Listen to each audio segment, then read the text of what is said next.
Chapter 9. Fighting Swans. After lunch, a gentle wind pushed us up the river past Wargrave and Shiplake. We got out of the boat at Sonning and walked around the village. Sonning is a lovely village. Everything is clean and beautiful. Each house is covered with roses. We decided to return to one of the Shiplake Islands to spend the night.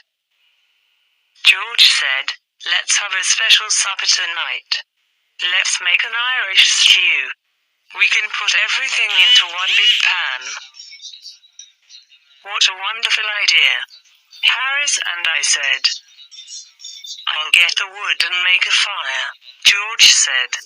"You two can peel the potatoes." This was a very big job. We were happy and excited.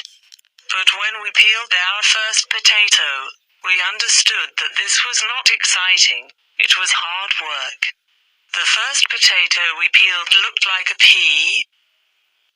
George looked at it and said, No, there's no potato left. Do it like this." We worked hard for half an hour, but we peeled only 4 potatoes. We refused to continue. "Well, just put the potatoes in without peeling them. Let's add some carrots and other vegetables. Look in the hampers and take out all the pieces of old food.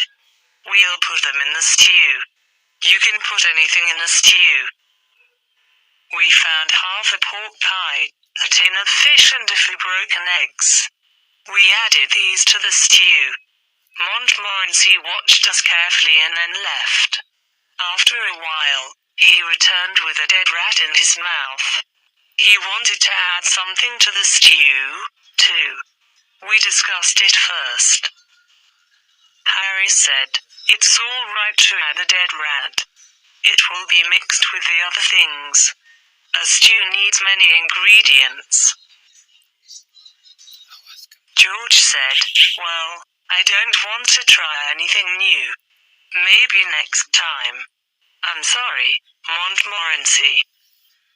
Harry said, "If you never try anything new, you'll never discover things. It's men like you, George, who slow down the progress of our world." George didn't listen to Harris. The stew was a great success. It was delicious, excellent in every way. We all really enjoyed it. After the Irish stew, George and I decided to go to Henley for an evening walk. Harris wanted to stay on the boat and drink a whiskey.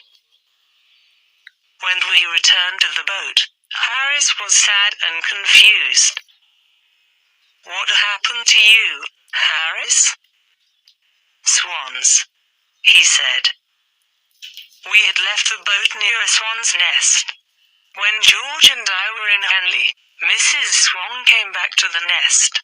She started to shout at Harris. Harris frightened her away. She went to get her husband, Mr. Swan. Harris had a terrible fight with these 2 swans. Harris finally won the fight. However, half an hour later, Mr. and Mrs. Swan returned with 18 other swans. There was a horrible fight. The swans attacked Harris and tried to pull him off the boat. They wanted to drown Harris and Montmorency. Harris fought with courage for 4 hours. In the end, the swans slowly swam away to die. "How many swans were there?" George asked. 32, said Harris, who was sleepy. "But you said 18 before," George said. "No, I didn't. I said 12. Do you think I can't count?" We never discovered the truth about the swans. We asked Harris about it the next morning. He said, "What swans?" He thought that George and I were dreaming. That night Harris had trouble sleeping. He woke me up about 12 times during the night. He was looking for his clothes. George woke up, too. Why do you need your trousers? It's the middle of the night, George said. Later, Harris was looking for his shoes. Then he asked for his socks and his umbrella. We woke up late the next morning. We had a small breakfast, and we were ready to go. We agreed that we would row the boat, and not tow it, Harry said. George, you and Jay can row. I'll steer. I didn't like this idea, and I said, no, Harris. You and George row, so that I can rest. I was doing too much work on this trip. I always think that I work too much. It's not because I don't like work. I love it. I find it very interesting. I can sit and look at it for hours. You can't give me too much work. I like collecting it. My office is full of it. I'm very careful with my work, too. Some of the work in my office has been there for years. It is in perfect condition. It isn't dirty or anything. That's because I take good care of it. Harry said, on this boat, I'm the only one who works. George said, you do nothing but eat and sleep, Harris. I'm the only one who works. You and Jay are very lazy people. Harris laughed and said, George, work. Have you ever seen George work? I agreed with Harris. George never worked. How do you know if I work, Harris? You're always sleeping, except at meal times. Have you ever seen Harris awake, except at meal times? George asked me. I agreed with George. Harris worked very little on the boat. Oh, please. I do more work than old Jay, Harris said.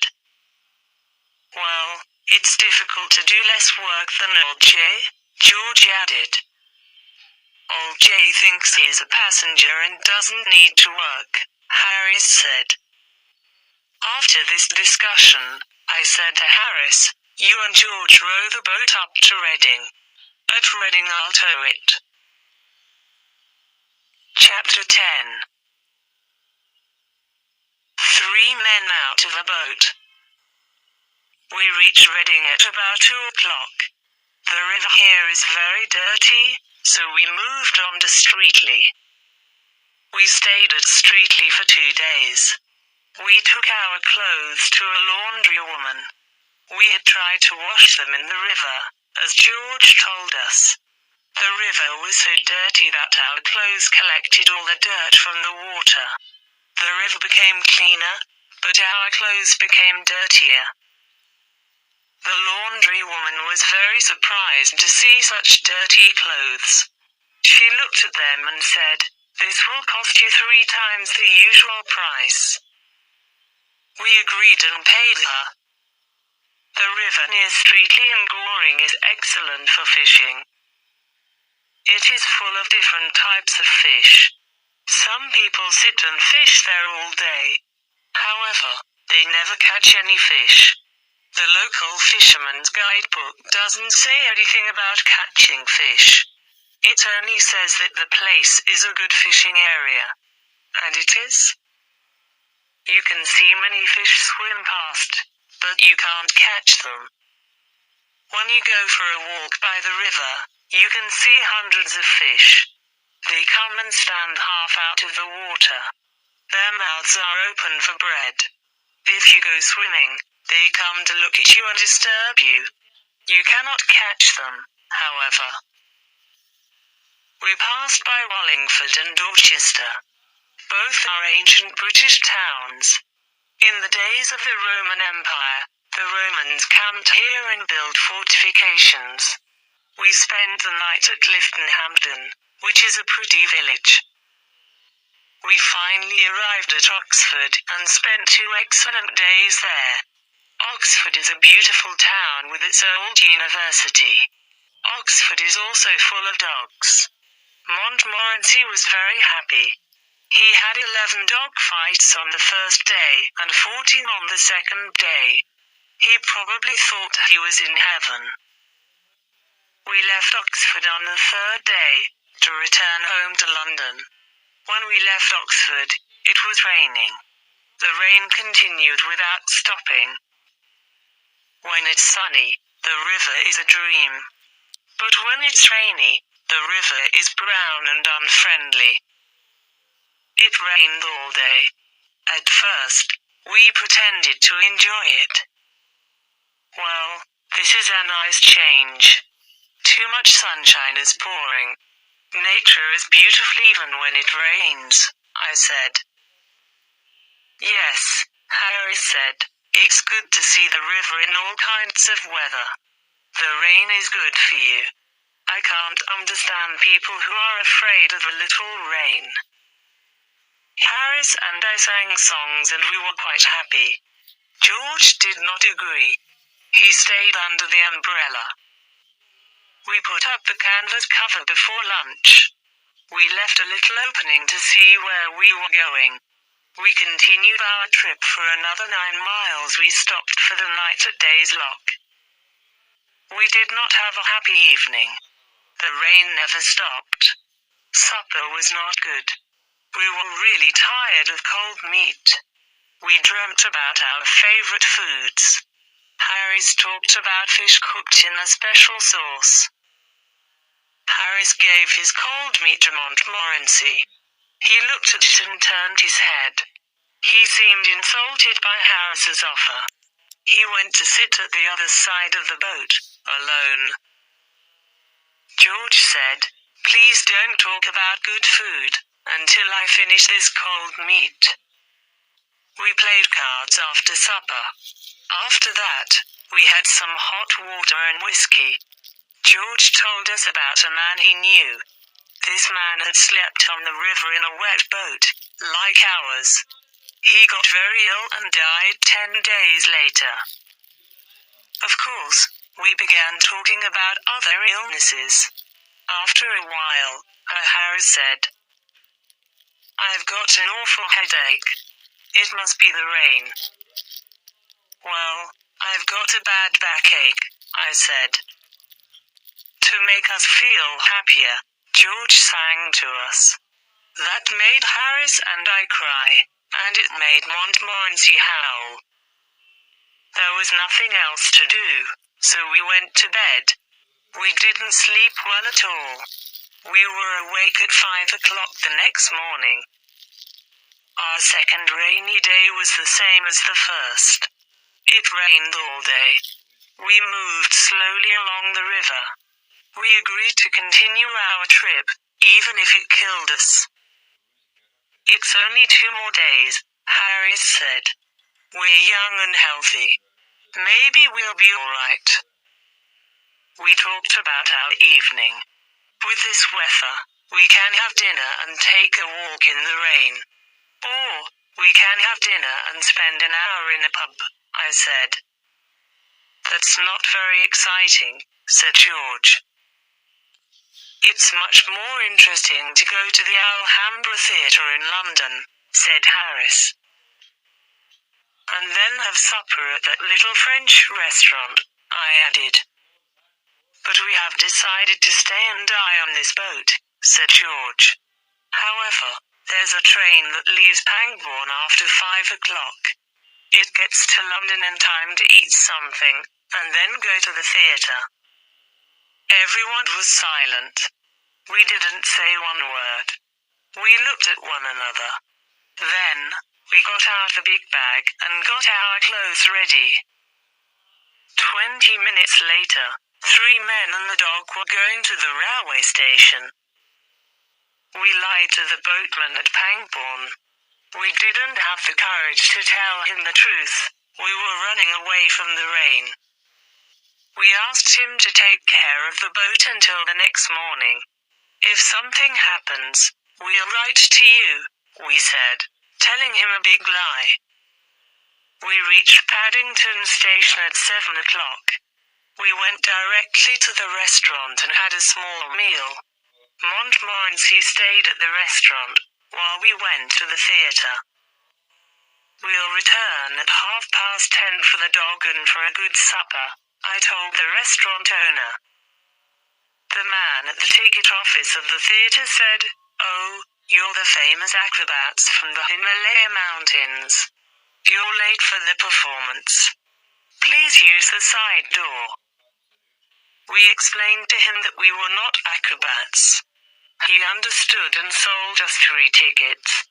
Our clothes probably looked a bit old and strange. At the Alhambra Theatre, everyone looked at our clothes and smiled. Some people laughed. After the theatre, we went back to the restaurant. We enjoyed our delicious supper.